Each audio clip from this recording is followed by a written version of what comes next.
In 1946, a massive fundraising campaign took place to raise funds to transport the band to the Sun Bowl, held New Year's Day in El Paso. $7,000 was raised, and 72 band members left town, stopping to practice in Kansas City. While there, everyone purchased sunglasses, since the trip was to the Sun Bowl. They continued to El Paso. It turned out that the game day was overcast, and the cold temperatures during the parade set records. As a bonus, the return trip was delayed for 20 hours when a snowstorm stopped the train in Kansas City. The growing number of women in band organized themselves into a chapter of Tau Beta Sigma, National Honorary Sorority for college bands. In the spring of 1947, they launched Theta Chapter, the 8th chapter of Tau Beta Sigma. Participation was strong. All of the women in the band were also members of the sorority. Since the first show in 1929, Varsity Vanities had gone through several peaks and valleys. Spring of '47 was a peak, featuring a 2-night run and a faculty skit. The show was extended to a 3rd night by popular demand.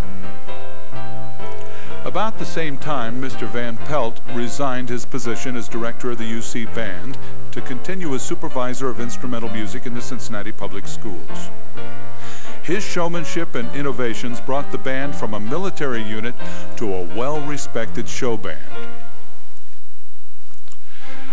The next director was an ex-Army man, Clarence E. Mills. He had served as an Army bandmaster during World War II. His first accomplishment was to reorganize the loose sprinkling of band members into the Marching Bearcat Band, 2 pep bands, and an intramural band. He continued Varsity Vanities and also held successful high school band clinics. Migration Day is what we may also know as road trip to an away football game. Over the next several years, the UC Band traveled by train to Ohio University, Butler, and Louisville. Most band members could be found in the aisles, marching from one end of the train to the other.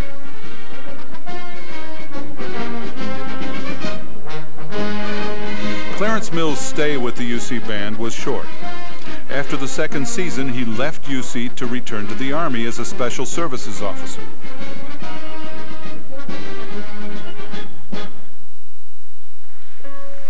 Robert Hamilton was a student of many different colleges and universities, most recently at Michigan and the Conservatory of Music of Cincinnati. He resigned from Ball State to become the 4th director of bands at UC. He introduced the storytelling maneuver, a halftime show with a single theme. A student under Hamilton describes the rehearsal schedule. The band practiced music on Wednesday and learned the formations on Friday. We'd perform it Saturday and forget it all Saturday night. Many band members caught this amnesia at Shipley's. It was a regular Friday night hangout. Unfortunately, the students did not take to Hamilton well. Some students described him as cold and aloof. It was those same students who played a part in turning down his reappointment as director. The band had steadily decreased in size and morale was low.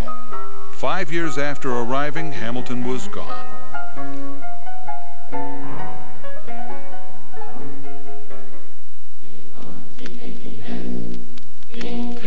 Roy Robert Horniak entered the UC band scene in 1954.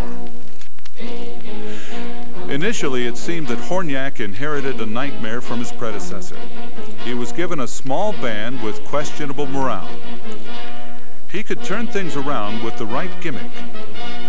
One that could be performed by 60 people, was attention-getting, different, entertaining, and most important of all, something he could do well with little practice.